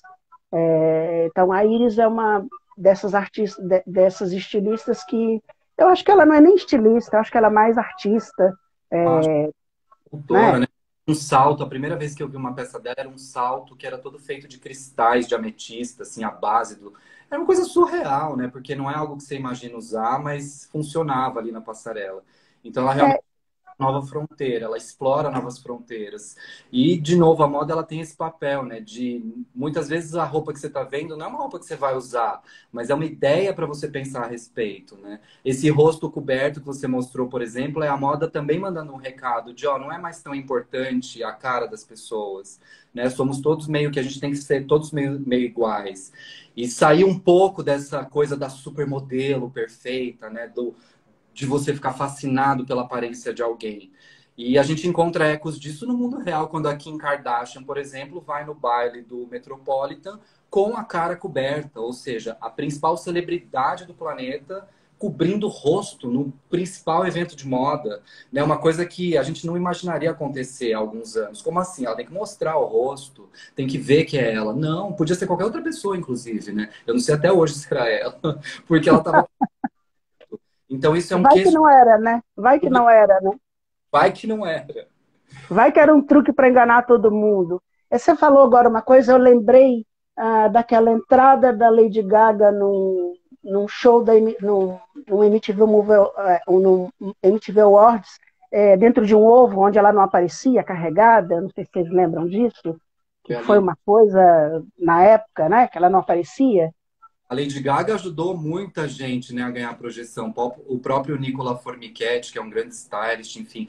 Antes do Alexander McQueen partir, eu me lembro do clipe que ela fez inteira, com o look inteiro dele, que era aquela coisa meio que o salto parecia uma pata de caranguejo, uma roupa de alienígena meio uma cobra, assim. É, Então, foi o artistas último também desfile, foi o último desfile do McQueen foi. e a, antes dele do desfile, essa roupa foi cedida para o videoclipe da Gaga. Esse videoclipe é importantíssimo porque quase todo o cenário é feito com Philip Stark, com objetos do Philip Stark, e a música foi tocada a primeira vez nesse desfile, antes de ser lançada. É Então genial. eles fizeram essa parceria. Foi um negócio muito bacana. E era aquele desfile que eram os braços robôs, né, que filmavam as modelos. Não sei se vocês lembram desse cenário, que era uma coisa incrível aquilo. Bom, Genial. deixa eu voltar aqui para eles, Van Herp. Eu queria mostrar um artista para vocês que eu não sei se vocês conhecem. É o James T. Murray, que faz essas máscaras. Ele trabalha com a Bjork muito. Todas essas máscaras que a Bjork usa, quem faz é ele. Ele é um artista inglês super jovem e ele cria essas máscaras de silicone. Tudo que a Bjork usa é através dele. E através da Bjork, ele chegou na Iris Van Herp e começou a fazer colaborações com a Iris. E depois a Iris saiu com esse outro artista que a gente publicou recentemente, que é esse moço aqui que trabalha com coisas de papel, que é fabuloso o trabalho dele. Ele conversou comigo depois que a gente publicou o material dele, ele mandou mensagem para a gente, conversamos um pouquinho, ele explicou um pouquinho do o trabalho dele é fantástico. O último desfile da Iris, ele fez uma escultura chamada Daphne. No centro do palco tem uma escultura que é assinada por ele, toda feita de papel. Ele trabalha com esculturas cinéticas, é um artista fabuloso, vale a pena conhecer. E eu mostrei esses dois porque são artistas que sempre trabalham com a Iris, né? E a Iris hoje, para mim, é a maior de todas. E, por exemplo, eu conheço o estúdio Drift por conta da Iris, porque ela usou uma escultura cinética deles num desfile e é uma coisa maravilhosa. Né? E aí hoje eu publico muita coisa deles, eles são maravilhosos, e eles acabaram de criar eles estão criando esculturas baseadas em movimentos naturais. Por exemplo, eles fizeram agora um lustre que é feito com dentes de leão.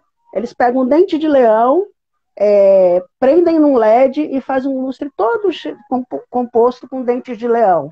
E eles têm feito muitos coisas baseadas em revoadas de pássaro, e eles estão começando a fazer cenários de balé, coisas incríveis, vale a pena conhecer o trabalho deles. Chama Estúdio Drift, não sei se vocês já ouviram falar deles. Sim, sim. São maravilhosos, vale a pena conhecê-los e vê-los. Estou falando essa história toda de moda, de música, de cenário, porque eu sei que vocês também atuam nessa área, né? De criação artística. E aí eu queria mostrar, passar para essa parte e começar a falar um pouquinho de música. Só um momentinho, eu queria falar desta mulher aqui, olha. Queria que vocês falassem um pouquinho sobre ela, sobre o trabalho que vocês fizeram com ela. Queria que vocês contassem um pouquinho. Antes de vocês falarem, o Alex fez um super show, né, com divas, jazz e divas, lá no Memorial da América Latina. E a Elsa estava também, não era? A Nessa show trupe. foi em homenagem à Elsa, né? Era a Orquestra Jazz Sinfônica e 10 artistas da MPB homenageando a Elsa. E a gente terminava o show com a própria Elsa. Foi muito bacana, foi uma experiência muito legal. E foi aí que eu conheci a Elsa. Na verdade, eu tinha conhecido um pouquinho antes, quando a gente fez a capa de uma revista, e essa capa virou uma foto histórica, e ela começou a nos chamar, não só a mim, né? Começou a chamar a dupla, André e eu, para fazer muitas coisas relacionadas à imagem com ela. Até combinar com o último show, né? Que ela convidou a gente, o Pedro Loureiro, empresário, que é uma pessoa muito próxima, eles nos convidaram para fazer a direção artística do espetáculo. A gente não sabia que ia ser o último show, foi muito emocionante, mas a gente trabalhou como se fosse o show mais importante, né? Então a gente criou cenários, a gente criou os figurinos, a gente ajudou um pouco na roteirização. Era um cenário muito extravagante, porque ele era muito surreal, muito místico, carregado de códigos e de geometrias, com significados biográficos para Elsa mesmo, né? Essa coisa de tratá-la como uma entidade, né? Com aquela cabeça superdimensionada, que foi uma das coisas mais loucas que eu já fiz na vida, né? Uma cabeça enorme que sobe. Inclusive a Piauí, que está nas bancas, tem uma entrevista nossa contando tudo isso. É uma das minhas revistas prediletas, inclusive. E a gente fez essa capa para Popsi um pouco antes do show, que foi em janeiro. A Elsa morreu 2 dias depois do show. Um pouco antes disso, a gente tinha lançado a Popsi com essa capa, e a gente ia fazer a capa do DVD. Como não deu tempo, né? A gente se despediu da Elsa, inclusive, falando: ai, nos vemos daqui 2 semanas, quando a gente for fazer a foto e tal. Como não deu tempo, eles acabaram usando a nossa foto da Popsi para a comunicação do DVD e de todo o material audiovisual. E o Spotify, no dia que ela morreu, fez essa homenagem a ela na Times Square, que é um dos paredões mais vistos do planeta, um paredão de LED talvez o mais importante Meninos, espaço publicitário. E a usar... imagem de vocês sumiu. Então, voltou. Então foi inacreditável, foi uma das maiores realizações da nossa carreira, assim. É um projeto que eu vou ter sempre na cabeça e no coração. E a gente trabalhou com muitas outras cantoras, a gente, né, colaborou com o audiovisual da turnê da Baby do Pepeu. Né, vou mostrar agora a Baby. A Baby é uma pessoa muito que a gente gosta muito também. Enfim, desde sempre, paralelamente, a gente trabalhou com música. Vocês estão produzindo o novo show deles, né? Sim. Que chama 140 graus, é isso? Porque ambos completaram 70 anos de idade esse ano. Né? Daí o 140, que é o 70 mais 70. Então a gente fez todo o cenário e colaborou também com os figurinos, enfim. Mas a direção musical e artística é totalmente de Baby, ela é uma força... E do Pepeu, são 2 gênios, né? Então, Baby é maravilhosa. A versão mais bonita de Brasileirinho, a melhor de todas, é dela. Sempre foi. Né? Ninguém canta Brasileirinho como Baby Consuelo. E hoje estava recordando, porque hoje é Dia das Crianças, lembrei de Baby cantando o tema de Emília. Tentei recuperar aqui, mas não consegui. Né? Fez parte da minha infância. Maravilhosa. Cortou um pouco o seu áudio, eu não ouvi o que você falou. É porque tem esse vídeo da Baby no YouTube cantando Emília, que foi um especial do Sítio do Pica-Pau Amarelo. Né? Todo ano, quem tem 40 ou mais de 40 deve lembrar. Todo ano, nos finais de ano da Globo, você tinha esse especial do Sítio do Pica-Pau Amarelo, entre outros especiais, como do Balão Mágico. E a Baby participava muito, né? E ela participou esse ano, eu lembro também. Eu era muito pequeno, mas eu me lembro dela cantando Emília. E era super legal, porque eu queria muito ter colocado Emília no show, mas acabou que não coube. Não, deu certo. Que pena. A galera vibra demais, enfim. Ela participou de um programa no Brasil, Altas Horas, do Serginho Groisman, em especial Dia das Crianças, que foi sábado, o último, cantando algumas músicas do Balão Mágico, que ela gravava muito, enfim. E foi muito especial. Passou nesse sábado último. A gente teve uma infância boa, né? Porque a gente cresceu com uma TV tão boa. Eu estou lembrando disso aqui, dos especiais infantis, que eram com os grandes cantores brasileiros. Bethânia, Fafá de Belém, ah, A Rorô. os grandes, a Rorô maravilhosa, né? A Rorô é uma festa. Todos esses grandes nomes da música popular brasileira, né? Para crianças ouvirem, que é muito bacana. A gente cresceu com isso. A gente cresceu com o Sítio do Pica-Pau Amarelo, que é uma referência. Tudo que eu sei de mitologia eu meio que aprendi com eles, porque eles tinham Eu fui esses... no sítio do Pica-Pau Amarelo, morria de medo, inclusive. Eu adorava aquela patifaria toda. E muita coisa que eu aprendi de mitologia e tudo foi com esses caras, assim, né? Com essa Sim. boa televisão que Era a gente tinha. muito bom, mas também era muito ruim, né? Felizmente a gente tem hoje esse distanciamento cultural para analisar o quanto esses especiais eles eram conservadores e excludentes, né? Monteiro Lobato foi muito acusado de racismo, por exemplo, né? Então é bom a gente olhar para esse distanciamento histórico também para filtrar a parte boa, que foi muito boa, mas a gente tinha também esses problemas. Hoje eu olho assim para essas coisas com resignação. Apesar do valor cultural, a gente tinha também muita coisa que a gente aprendeu errado, né? É. Bom, eu sou budista, eu procuro tirar sempre o melhor de tudo que eu vi, né? Eu procuro não me fixar nas coisas ruins. Eu procuro sempre me fixar nas coisas boas de Sim, tudo. claro. De tudo na vida, né? Então eu procuro ter essa visão otimista. Meninos, eu queria, antes da gente encerrar, eu queria que vocês, a gente já falou sobre tanta coisa, né? A conversa com vocês é tão boa, porque a coisa rende. Mas não vou fazer igual o Paulo Alves, que foram 3 horas e 40 minutos de live, não dá certo. Eu não tenho estrutura para isso. Eu queria que vocês falassem um pouquinho agora. Vocês viajam muito, fazem muita coisa, a agenda de vocês é gigantesca, graças a Deus, quero que aumente mais ainda, né? Amém. A gente fica feliz de ver. E agora conhecendo vocês, né? Porque a gente sempre se olhou nas festas e tudo, mas nunca se conheceu, nós nunca fomos apresentados, né? Nós três, um para o outro, né?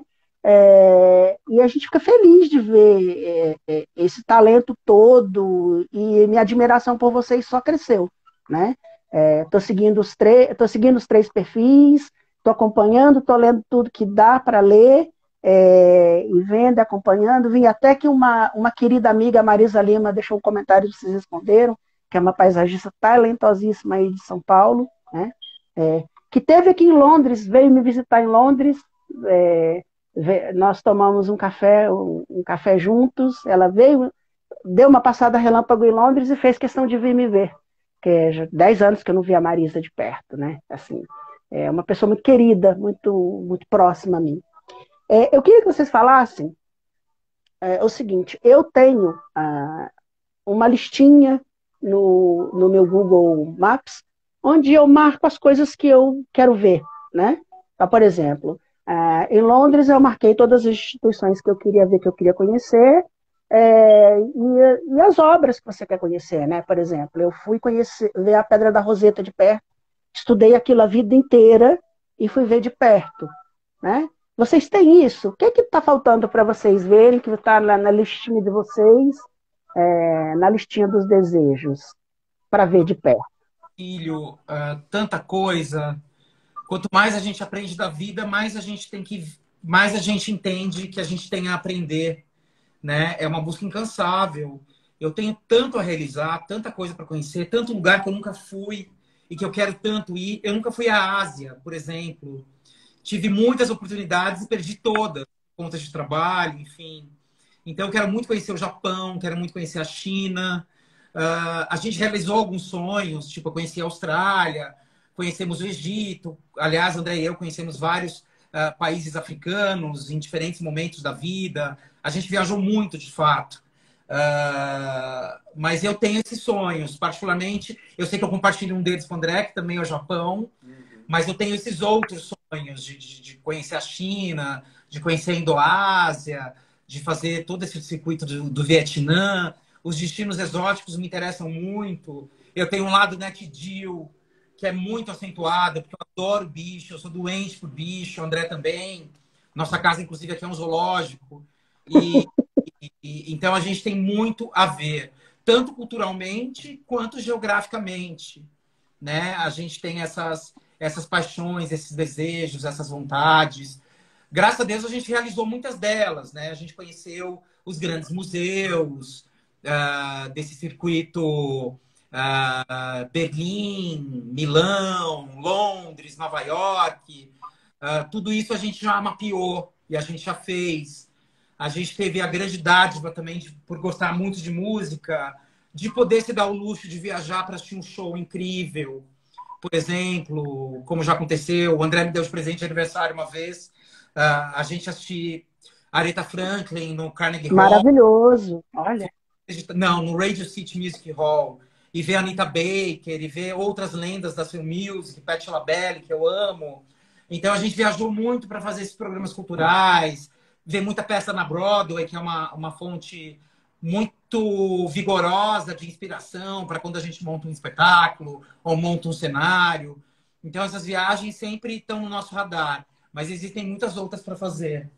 Eu concordo em tudo que o Alex falou. Eu acho que o poeta dizia, né, Acílio, que viajar é multiplicar-se.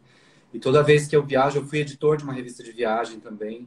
E toda vez que eu viajava, eu voltava transformado, né? E ainda é assim até hoje. Eu acho que quando a gente está aberto às novas frequências e a esses aprendizados e aos contatos que a gente estabelece com outros povos, né? Que na verdade somos nós, enfim, separados geograficamente. Cada vez mais eu entendo isso, né? Quanto mais lugares e pessoas eu conheço, mais eu enxergo essa unificação, né? Do planeta em si. E eu acho que viajar é multiplicar-se, como o poeta disse. O André editou a L'Officiel Voyage. Sim. E houve uma época, um período mais ou menos de 1 ano e meio, em que aconteceram situações do tipo, eu me encontrava no aeroporto com ele para pegar a mala de roupa suja e entregar uma mala nova. Era esse o ritmo dele. Meu Deus, que maluquice. Então tinha muito essa coisa. O André já foi mordido por uma tartaruga gigante em Seychelles, por exemplo. Meu Tem Deus. histórias assim muito curiosas de quem editou uma revista de viagem. Eu acho que é importante quando você viaja, na minha opinião, é não se deslumbrar, né, com as premissas de uma viagem. Por exemplo, os pontos turísticos que todo mundo já espera encontrar, né? Uma espécie de deslumbre, enfim, de quase um marketing de turismo, né? A Torre Eiffel, a Estátua da Liberdade, o Palácio de Buckingham, Londres, enfim. Quando eu fui para Londres, foi muito mais interessante conhecer a Shoreditch Lane do que conhecer o Palácio de Buckingham. Foi muito mais interessante ver a exposição do Bowie no Victoria and Albert do que ver os soldados da rainha. Então, muitas vezes as pessoas vão atrás dessas construções, né, da felicidade, da viagem perfeita.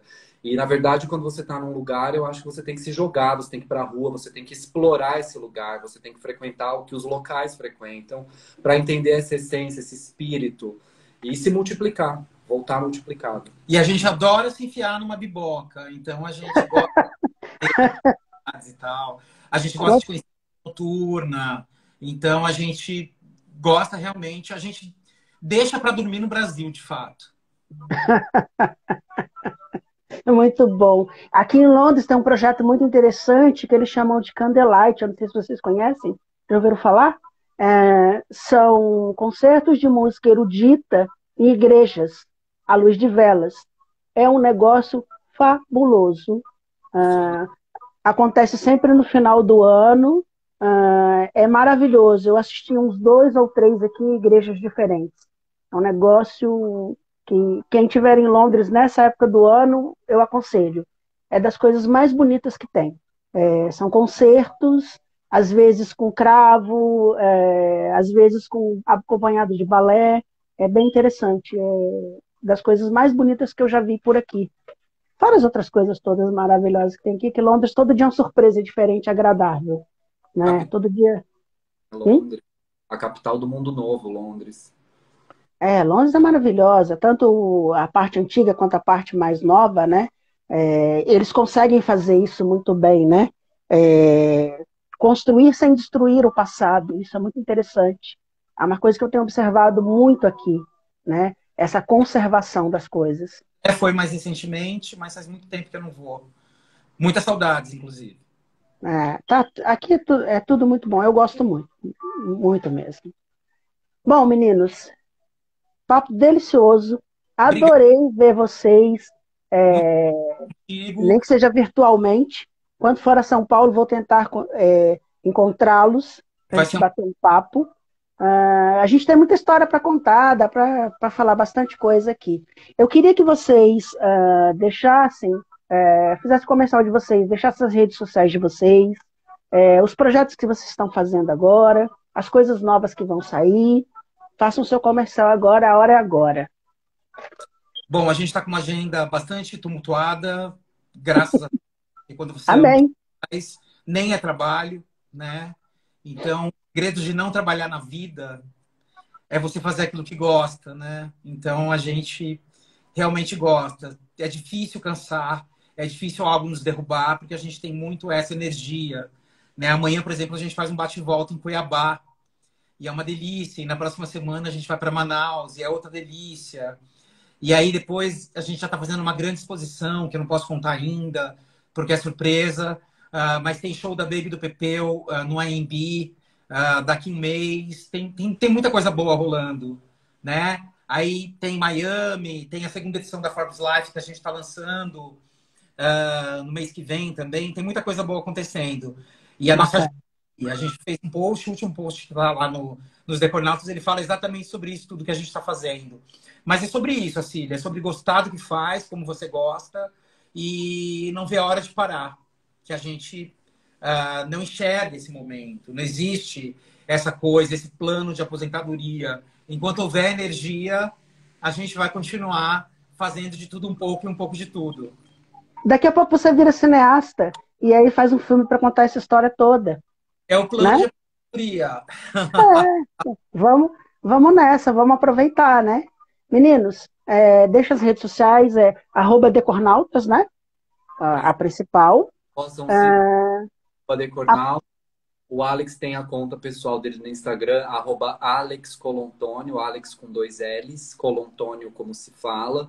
E a minha rede pessoal no Instagram é R_André com H no final. Nos Decornautas, na bio, tem as nossas redes pessoais e tem também a rede da Popsi, que é a nossa revista. POP_SE, Popsi. Acho que vale seguir todos esses perfis, que é onde a gente abastece essas nossas novidades o tempo todo.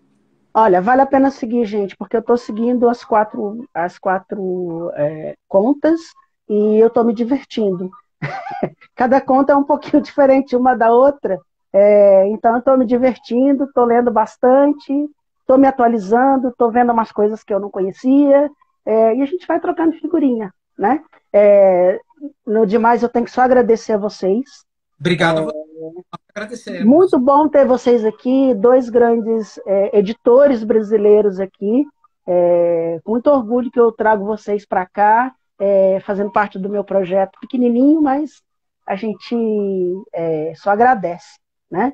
Obrigado, meninas. E tamanho não é documento, Cília, definitivamente. Não, eu estou interessado, eu sempre falo isso para os meus entrevistados. A gente está interessado na qualidade do like, não na quantidade de likes. É lógico, se tiver muito like, a gente quer também, mas a gente está mais preocupado com quem está acessando e está acessando essa informação. E sempre lembrando, essas lives ficam arquivadas, então elas viram material de consulta, depois vão para o nosso podcast, vão ser distribuídas nas nossas outras redes, e a ideia é essa, é deixar um material bacana aí para as pessoas. E sigam os meninos, eles sabem muita coisa, vale muito a pena. É divertido. Os textões deles têm que ser lidos, viu? Leiam os textões, que eu tenho me divertido até 3 horas da manhã lendo textão de vocês. É muito bom. Muito bom. E você é um querido, e obrigado a toda a audiência que acompanhou, muito carinhosa. Conte com a gente sempre, muito sucesso para o Área. Obrigado, querido. Pode desconectar aí. Namastê para vocês. Boa noite, bom descanso. Obrigado. Obrigado, Decornautas. Obrigado. Até mais. Conversei com os Decornautas, esses meninos lindos e fofos, Alex e André, maravilhosos, show de simpatia, de conhecimento. Esses garotos sabem muita coisa. Conheçam as redes deles, os perfis, eles são muito legais. Fiquei bem feliz de trazê-los aqui. Semana que vem tem outro encontro. A gente vai conversar com a Alcione Félix, que é lá de Brasília, falar muito sobre design. Final do mês a gente tem uma entrevista super bacana com o pessoal do Pé Esquerdo, que trata de próteses a custo baixo para pessoas com necessidades especiais. E estamos fechando a nossa agenda de dezembro com muitas novidades, tá bom? Vou sempre pedir para vocês, dê like, divulgue, deixe comentário nas entrevistas, nos vídeos, tem muito conteúdo bacana vindo por aí, tá bom?